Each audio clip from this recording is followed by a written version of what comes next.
sahabat, difabel dan pendamping serta relawan. Sejogjanya mereka harus berdampingan karena teman-teman difabel tidak bisa, khususnya difabel berat ya, tidak bisa sendiri untuk melakukan aktivitasnya. Bahkan untuk untuk buang air kecil pun sedikit kesulitan. Makanya peranan pendamping sangat dibutuhkan untuk teman-teman difabel untuk terus bisa melakukan aktivitasnya. Ya Kang Oges ya? Alhamdulillah. Jadi di segmen ketiga kali ini saya mendatangkan seorang istri tercinta dari Kang Oges Yogaswara, Teh Dian. Mangga Teh. Assalamualaikum Teh. Mangga duduk. Jadi pendamping Kang Oges sejak tahun berapa Teh? Sejak tahun 2011 ya. 2011. Kok bisa mau menikah dengan difabel?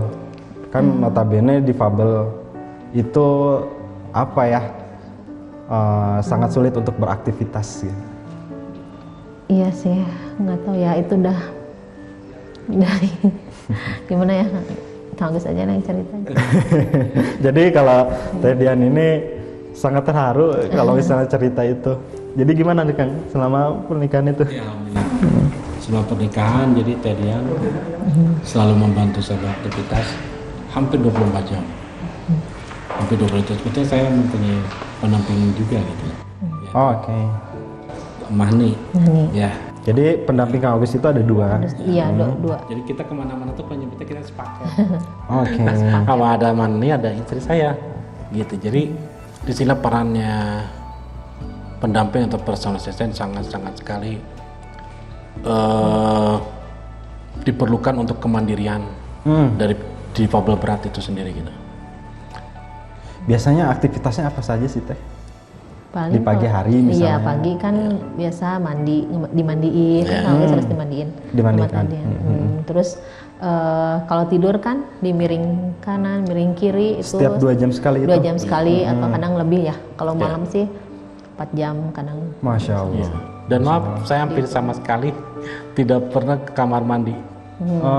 Karena selalu semua aktivitas mandi, baik besar, baik kecil itu selalu dilakukan di atas ranjang. Karena kesulitan untuk saya melakukannya di kamar mandi atau ya? gitu. Jadi sini pendampingan personal assistant yang saya harapkan sekali bahwa pendamping atau personal assistant itu biasa siapa saja, bisa siapapun. Betul. Yang penting mengerti dan memahami tentang kedisabilitasan berat yang dibantunya. Dan yang paling utama harus menjaga privasi dari difabel berat itu sendiri. Betul.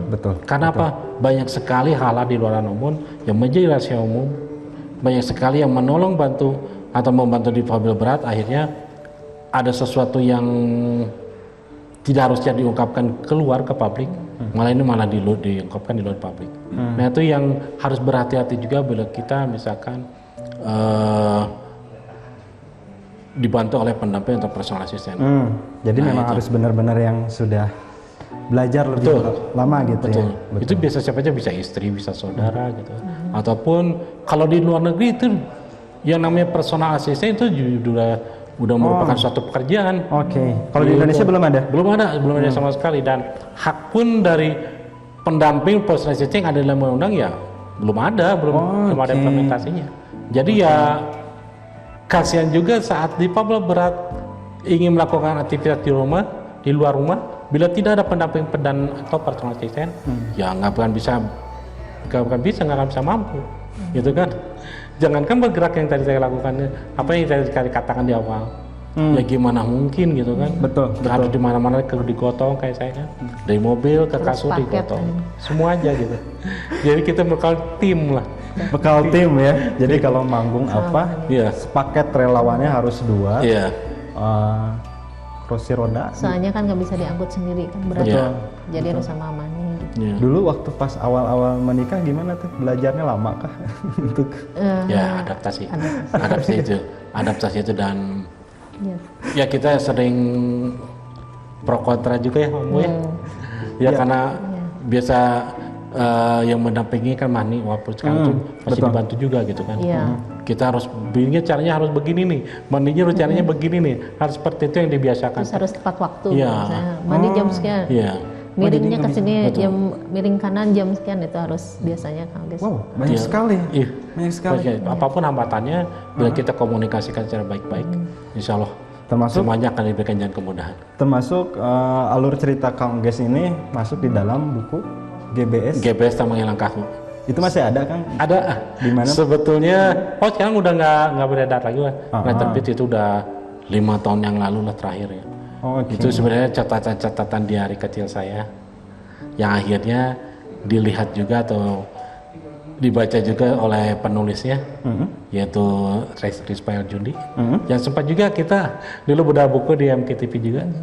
Ya, Bedah buku ya, tentang itu. GBS sama Hilang Kaku dan dari situlah mungkin itu salah satu buku yang mengangkat tentang GBS dan perjalanan hidup seseorang bersama GBS, jadi buku GBS dan Menghilang Kaku ini. Jadi kita share tidak hanya sekedar berbentuk memoir inspiratif atau biografi, tapi kita lebih lagi ke mensosialisasikan bagaimana GBS itu. Gitu. Termasuk di situ ada tentang teteh juga ya. Nah, ya. Gimana sih pertemuan pertama kali? Ini nggak apa-apa dibahas di publish, soalnya kan banyak teman-teman disabilitas berat ya Kang di luar Betul. sana. Gimana tuh teh pertama kali pertemuan? Pertama sih emang sama Kang Oges kan tadian satu SMA dulu. Oke, satu SMA Iya, dulu. Cuman kita nggak kenal ya. Ya. Nggak kenal, cuman tahu udah seangkatan kan. Ya terus ada reuni, ketemu di situ ya. Nggak tahu aja. Ya, jodoh itu rahasia Allah. Iya. Sama seperti rezeki mati gitu kan. Saya tuh tadinya menjodohkan Tedian kalau saya dapat. Tapi namanya jodoh gitu kan ya Allah beda lagi gitu kan Allah. Apapun rencana manusia ya tetap Allah yang merencanakan. Nah saya bersyukur sekali alhamdulillah akhirnya dijodohkan sama seorang Budian ini. Oke. Oke. Jadi memang prosesnya nggak seribet yang dipikirkan gitu. Ya betul. Betul dan alhamdulillah ya jodoh itu. Jadi termasuk dari restu orang tua pun Ya. Alhamdulillah sangat mudah. Nah itulah nilai plus daripada mertua saya. Beliau ini hebat, sebenarnya hebat. Mengikhlaskan anaknya untuk menikah dengan seorang difabel berat yang tidak mempunyai pekerjaan, otomatis tidak mempunyai penghasilan. Belum punya pekerjaan, Tidak mempunyai penghasilan. Tidak Itu dari berpenghasilan. mana? Tapi alhamdulillah sampai saat ini dicukupkan.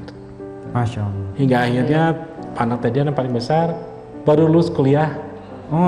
Dan yang kedua, anak Dian yang kedua yang bungsunya masih sekolah di UPI. Masya Allah. Alhamdulillah. Jadi Nah, itu logika. Secara Tidak bisa nalar nggak logika ini ya. ya. Dari mana itu rezeki Ya, gitu kan? betul. Belum kebutuhan-kebutuhan lain seperti saya harus beli obat rutinitas yang notabene sangat mahal sekali untuk dikobitus gitu kan. Betul. Belum untuk lagi biaya yang lainnya. Tapi alhamdulillah, kalau kata guru saya sih, kalau kata Hagim,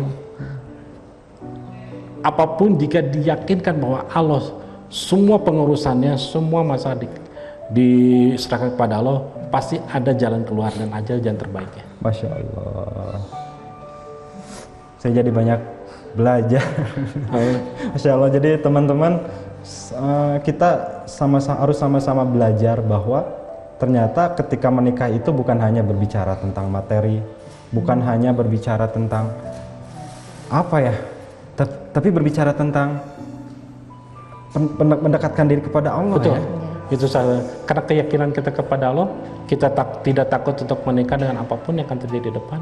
Itu merupakan salah satu bahwa kita percaya bahwa Allah yang bisa mengurus semuanya. Manusia tidak bisa loh. Manusia tidak bisa mengurus apapun itu. Dan Tedian pun saya yakin dengan menikahi saya, dengan mengurus saya itu ada campur tangan Allah, itu pasti ada. Pasti ada. Karena yang bisa membolak-balikkan hati manusia adalah Allah. Manusia tidak akan mungkin pernah bisa ya. Masya Allah. Kak Oges, Tedian makasih untuk Sama-sama. pembelajarannya saat ini. Sama-sama. Alhamdulillah. Teman-teman, banyak hal yang bisa kita petik, termasuk soal cinta. Jadi cinta itu harus melibatkan Allah. Teman-teman jangan kemana-mana, tetap di acara Difabel Bisa Berkarya.